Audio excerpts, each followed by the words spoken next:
안녕하세요, 뉴스반장입니다. 여론이 심상치 않습니다. 여론이 흉흉하게 돌아가고 있는데요. 사무실 엘리베이터에 탄 50대 남자들. 스트레스 받아 미치겠네. 요즘 돈 날아가는 것 때문에 죽겠다. 어떻게 그런 꼴통을 대통령으로 뽑아서. 저녁 먹는 식당에서 30대 후반에서 40대 초반으로 보이는 남자들. 이대로 가면 2년 뒤 총선에서 민주당이 지금만큼 의석을 먹을 것 같아. 그러게 말이야.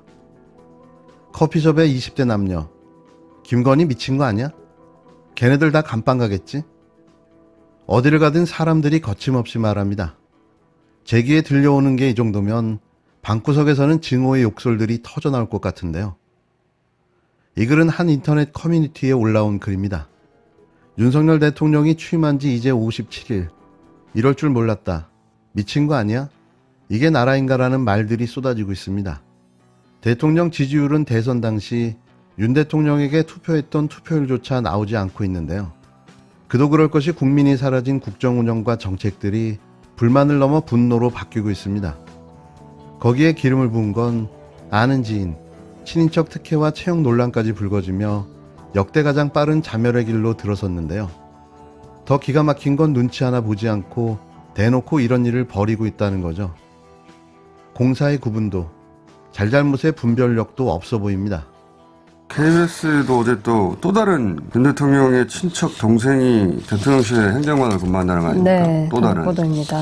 국장급 선임 행정관. 그러니까 이게 야당에서는 지인 정권이라고 비판을 하는데 그런 말을 들어도 할 말이 없어요. 지금 보면 주요 보직은 후배 검사들이 채우고 있고 본인 주변의 자리들은 가까운 인척과 지인들이 채우는 거 아닙니까? 그게 공식적으로 안 되면 그냥 비공식적으로 대통령 이력에도 태우고 그렇게 공사 구분이 전혀 없잖아요. 지금 7일 KBS는 단독으로 윤석열 대통령의 친척 동생이 대통령실 선임행정관으로 근무 중인 사실을 특종 보도했습니다. 윤 대통령이 나토 정상회의에 참석할 때 민간인이 동행해 논란이 불거진 가운데 이번엔 대통령의 친척 동생이 대통령실 선임행정관으로 근무 중인 사실이 또 드러난 건데요.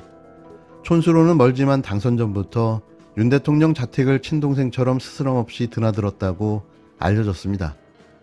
대통령 내외를 지근거리에서 보좌하는 곳인 대통령실 부속실.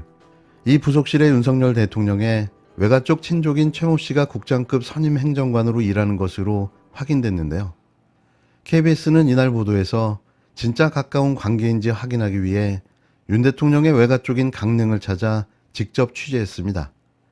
확인 결과 강릉 최 씨 대종에도 친족이 맞다고 인정했는데요. 대종회가 보여준 족보에는 최 씨의 아버지와 윤 대통령의 어머니가 육촌간이고 최 씨는 윤 대통령과 팔촌으로 나와 있습니다. 여기에 윤 대통령 캠프에 참여했던 사람들은 최 씨는 촌수와 관계없이 윤 대통령의 친동생 같은 사이라며 후보 시절에도 윤 대통령 자택을 스스럼 없이 드나들었다고 전했는데요. 대기업 출신으로 알려진 최 씨는 윤 대통령이 국힘당 경선에 참여할 당시 회계 업무를 담당하고 이후 인수위에도 참여했습니다. 부속실에선 김건희 씨의 일정을 조율하는 등 사실상 부속 2팀 역할을 상당 부분 맡은 것으로 알려졌는데요. 하지만 이런 친족 채용이 공정과 상식에 반하는 것이 아니냐는 지적이 나옵니다. 이건 너무나도 당연한 지적인데요. 6년 전 서영교 민주당 의원이 가족을 보좌 직원으로 채용해 논란이 불거지자 국회는 사촌 이내 친인척 채용을 금지하고 8촌 이내 친인척 채용 시에는 반드시 신고하도록 법을 개정했습니다. 당시 문재인 정부 청와대도 직원을 채용할 때 가족이나 친족이 근무하는지를 묻도록 내부 지침을 만들었는데요.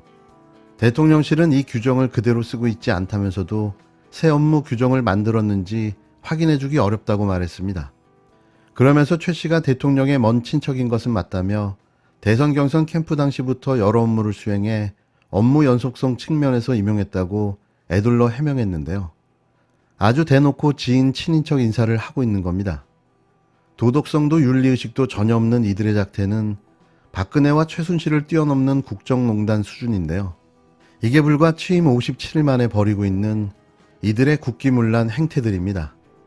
이미 김건희 씨의 직무실 사진 유출, 봉하마을 지인 동행에 이어 친족 채용까지 드러나면서 부속실을 둘러싼 논란이 더욱 커지고 있는데요. 거기에 또 대통령 공식 외교에 민간인 신분으로 전용기에 탑승한 사람이 과거 대선 당시 윤석열 대통령에게 거액의 후원을 했던 자생방 한반병원 원장의 둘째 딸로 확인됐습니다. 그러니까 그냥 단순한 관계가 아닌 특수 관계라는 거죠. 파면 팔수록 놀라움의 연속입니다. 경제와 민생은 무너져 내리고 코로나는 다시 재창궐을 시작한 듯 확진자 숫자가 급속도로 늘어나고 있는데요. 이런 상황에서 전 정권에 대한 보복을 하겠다며 친북몰이 수사를 밀어붙이고 있는 윤석열 대통령. 자신이 왜 대통령이 되어야 했는지 다시 한번 생각해봐야 할 때인 듯 싶습니다.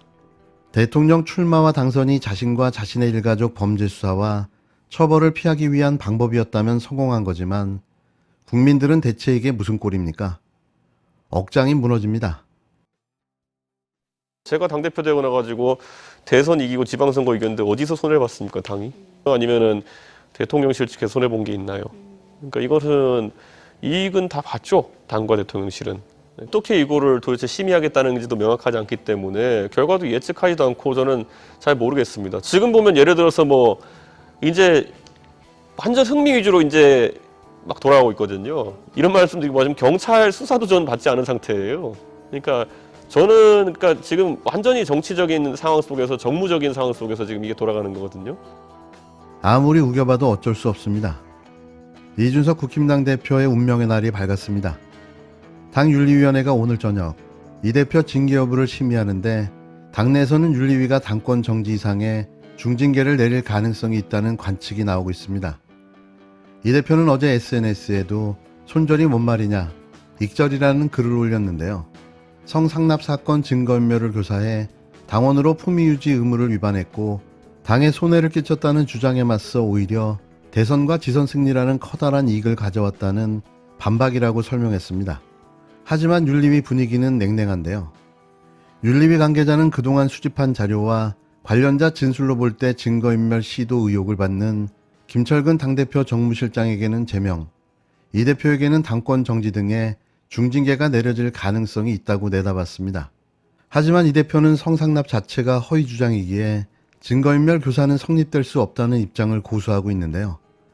때문에 오늘 중징계가 결정되더라도 이 대표가 재심을 청구하는 등 불복할 것이 분명해 보여 당내 진통은 당분간 계속될 전망입니다. 이에 대해 정치구단 박지원 전 국정원장은 이준석 대표가 신당을 창당할 거라고 내다봤는데요. 2년 뒤 총선을 내다보고 독자 노선을 선택할 것이 분명하다고 단언했습니다. 예외를 인정해달라고 얘기하는 것은 특혜를 바라는 거거든요. 특혜를 바라는 것은 특혜를 입는 쪽 반대쪽에는 역차별을 당하는 거죠. 예. 자, 본인의 특혜는 정당한 거고 다른 사람의 특혜는 안 된다. 본인이 차별하는 것은 괜찮고 다른 사람이 차별하는 것은 안 된다. 이것을 전문 용어로 내로남불. 내로남불 때문에 우리 정권 뺏겼습니다. 예. 그런데 민주당 파란색을 들고 다시 내로남불적 입장을 취하는 것은 옳지 않다는 것이 하나고요. 저는 개인적으로 모릅니다. 그런데 이제 두 가지를 좀 지적하고 싶은데, 이른바 이제 개딸과 양아들의 지지를 받아서 비대위원장이 됐습니다. 예. 그런데 되고 난 다음에 그들과 등을 돌렸어요. 지금 박지원 비대위원장을 지지하는 세력은 구체적으로 누군지 모르겠습니다. 두 번의 인터뷰를 봤더니 한 중학교 고등학생들 토론에 나와서 하는 수준. 그래서 당대표는커녕 기초위원도 될 수 없는, 되기 힘든 그런 정도 실력이기 때문에 저는 더 이상 이분의 자격에 대해서 왈가왈부하지 않겠습니다.